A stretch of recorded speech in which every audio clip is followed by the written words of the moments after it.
tanghali po. Oras na para sa maiinit na balita. Mga kapuso, hydrate, hydrate. Matinding init na posibleng umabot sa danger level. Inaasahang mararamdaman sa mahigit 20 lugar ngayong araw.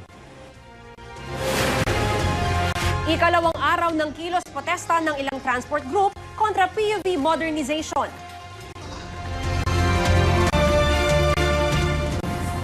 It's complicated. Kasunod ng mga banat ni dating Pangulong Rodrigo Duterte, Pangulong Bongbong Marcos, tinawag na komplikado ang relasyon niya sa pamilya Duterte. Sunog, sumiklab sa isang damuhan sa Piat, Cagayan.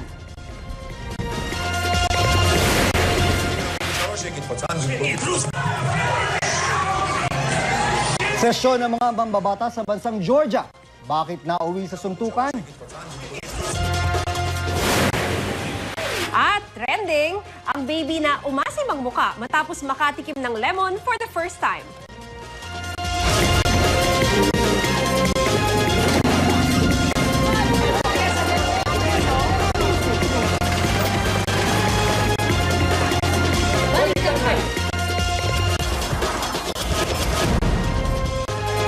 Mga kapuso, nag-abiso ng red at yellow alerts ngayong araw ang National Grid Corporation of the Philippines.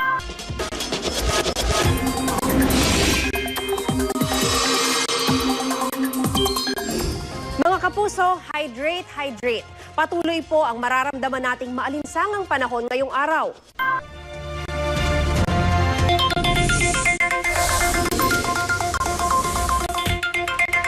Epektibo ngayong araw ang panibagong taas presyo sa mga produktong petrolyo.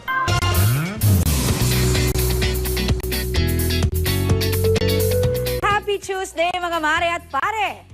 Balato naman. Susunod, sunog, sumiklab sa isang damuhan sa Piat, Cagayan.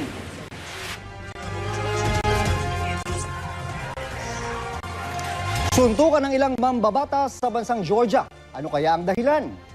Mainit na balita dito sa Balitang Hali. Up.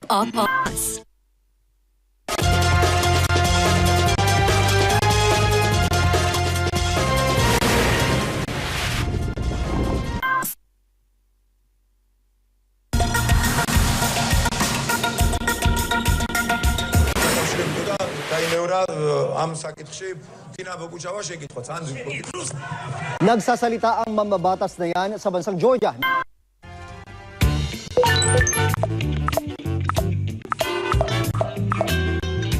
Hit talaga ngayong tag-init ang pampalamig na halo-halo.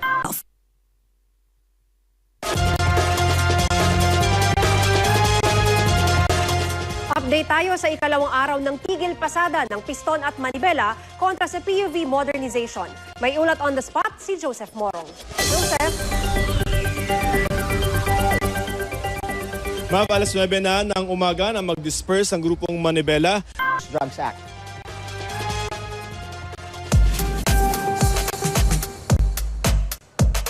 Para sa mga taga-Pangasinan na nagtatanong kung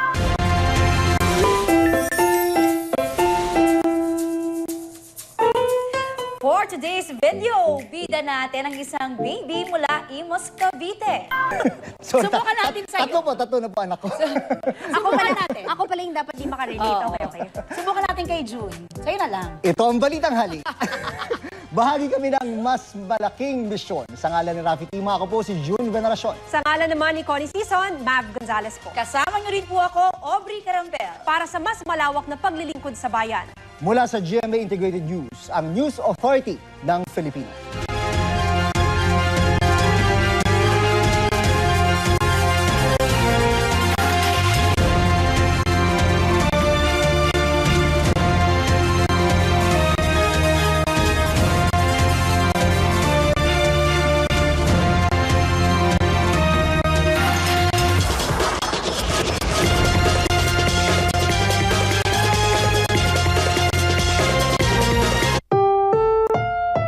Ang susunod na programa ay rated PG. Patnubay at gabay ng magulang ay kailangan sa mga batang manonood.